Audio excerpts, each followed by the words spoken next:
Assalamualaikum teman-teman. Yuk kita bicara tentang kapitalisme. Apa sih kapitalisme itu?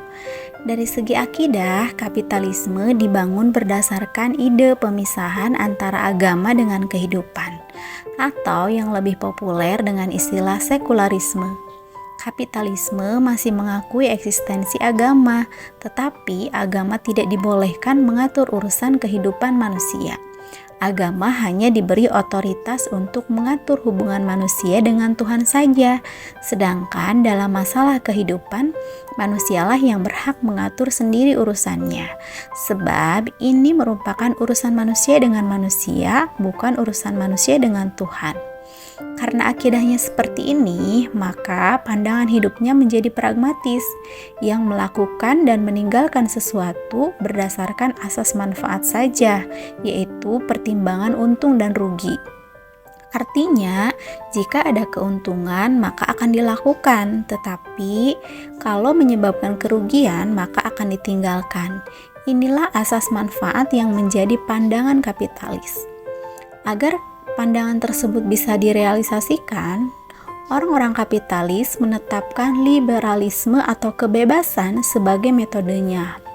Dengan kedua standar tadi, maka kerusakan kapitalisme dapat kita lihat.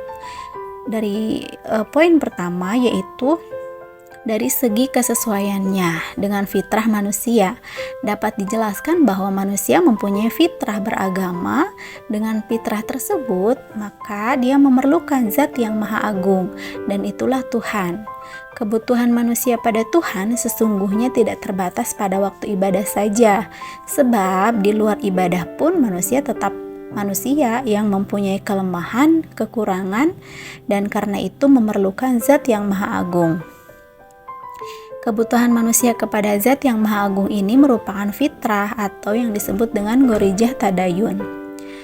Meskipun ketika keperluan ini tidak dipenuhi tidak akan menyebabkan kematian, namun harus dipahami bahwa kelemahan dan kekurangan manusia mengharuskan adanya kebutuhan manusia pada zat yang maha segalanya. Karena itu, jika konsepsi ideologi ini mengajarkan pemisahan agama dari kehidupan, artinya akidah tersebut bertentangan dengan fitrah manusia yang lemah, yang seakan-akan manusia mempunyai fitrah maha kuasa, termasuk kekuasaan mengatur kehidupannya. Belum lagi, akal yang menghasilkan mabda ini cenderung berubah, mempunyai keterbatasan dan tidak konsisten. Sedangkan yang kedua, kerusakan mabda ini dilihat dari segi asas, karena tidak dibangun berdasarkan akal. Maka dalam berbagai aspek, mabda ini telah mengkompromikan antara yang hak dengan yang batil, antara Islam dengan kekufuran, dan antara petunjuk dengan kesesatan. Karena itu, kapitalisme dibangun berdasarkan ide pemisahan antara agama dengan kehidupan. Itu bukan karena pertimbangan rasional, melainkan karena usaha untuk mendamaikan konflik yang terjadi.